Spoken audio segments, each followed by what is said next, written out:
Let's turn our attention now to security. Disrupting terrorism financing is crucial to curbing the ability to recruit, train and carry out attacks.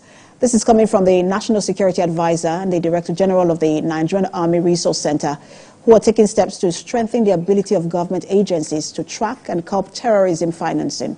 Financin reports. Terrorism financing in Nigeria is a significant security issue that fuels the activities of insurgent groups like Boko Haram and ISWAP. Reports indicate that the groups receive funding through various means, including local and international sources, which enable them to sustain their operation. Efforts to combat terrorism financing have yielded marginal results. Focus is on terrorism. This forum is one of such efforts to strengthen the ability of government agencies to track and curb terrorism financing. If you can trace and stop terrorism financing, you will have done so much in stopping or preventing the scourge. Without support from the local populace to terrorists and insurgents, and without the financing, you will not have the scourge taking over most of the space. When we shout ungoverned spaces, there is no space that is not governed. When you say ungoverned space, it means there is no lawful order, lawful agency in charge of a particular place. Terrorist insurgents will take over those spaces. The situation has diminished the economy's growth capacity as farms and factories across nearly all the geopolitical zones are being abandoned due to terrorist activities. The efforts involve multiple strategies, including financial intelligence, sanctions, and international cooperation. Without funding, the ability of terrorist organizations to recruit, train, and execute their plans is severely weakened. It is for this reason that the fight against terrorism financing is as critical as any military or law enforcement operation. Amid the efforts are challenges which include ensuring due process and avoiding prolonged detention without trial. Financin, TVC News, Abuja. Staying in the nation's capital, the House of Representatives has queried the Bureau of Public Enterprise for allegedly squandering 10 billion naira for the registration of two companies for the Nigeria Postal Service. Its Public Accounts Committee also directs the Joint Admissions and Matriculations Board to pay 3.45 billion naira into the Consolidated Revenue Fund of the Federation within 30 days. National Assembly correspondent Joke Adisa reports. Allegedly, the Public Accounts Committee resumes its investigative hearing into audit queries against some government agencies. The committee queries how the Bureau of Public Enterprise (BPE) allegedly spent 10 billion naira for the registration of two companies for the Nigeria Postal Service (NIPOST). The lawmakers expressed concerns that the two companies, NIPOST Transport and Logistics Limited and NIPOST Property, folded up a year after launch. They questioned the justification for funds before release and demanded relevant approvals. And today, 2024, those corporations have been delisted. They are no longer in existence. The corporations we spent 10 billion naira to give birth to are no longer in existence 1 year after. No, sir, it's not like that, sir. It's like how, sir? But BPE's head of finance and accounts, Imam Rilwan, defends the expenditure.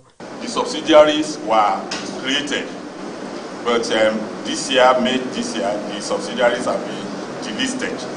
So that's what. So the sum actually was for the takeoff of the subsidiaries of NIPOST. After the interface, the committee directed BP's Director General Ayodeji Gbeleyi to appear before it with all relevant documents.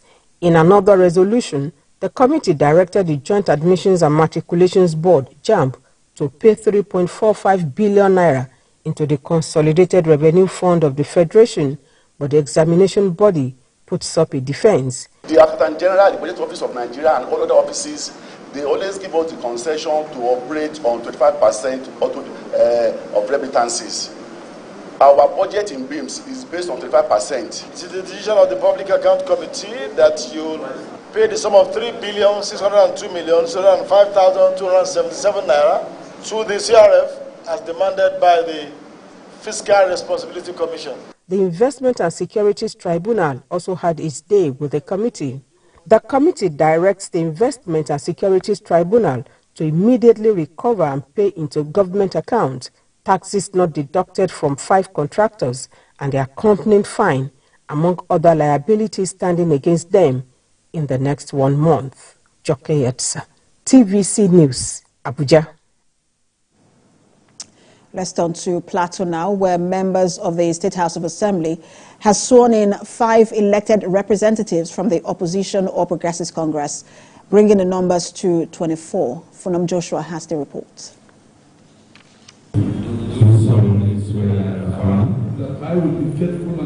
After administering the oath of office on the members, the Speaker of the Plateau State House of Assembly, Gabriel Dewan, welcomed them to the chamber.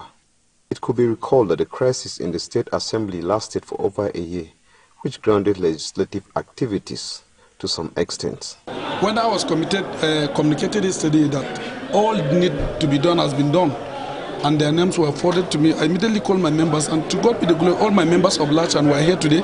As you can see, every member was in the chamber, except only 1 out of the 19, and we have sworn in, and by God's grace, the 24 constituencies are occupied. So we're all happy, as you can see in the chamber, everybody is happy.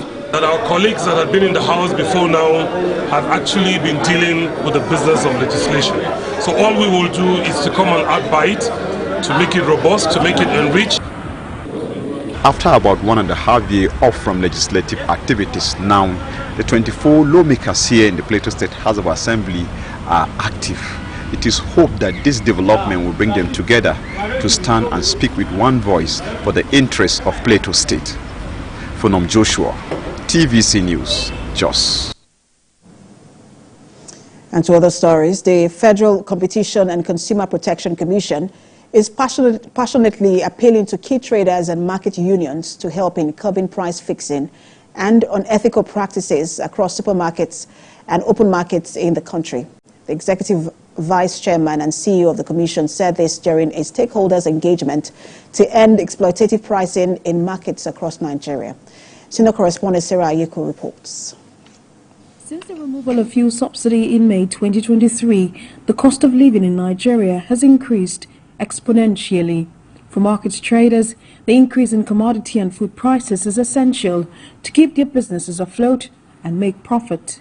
But how much profit is too much profit? To answer some of these questions and raise awareness on the dangers of exploitative practices and price fixing, rising from a meeting in Abuja, the Federal Competition and Consumer Protection Commission is in Lagos, the commercial capital, to meet with traders and key players in relevant sectors in the state.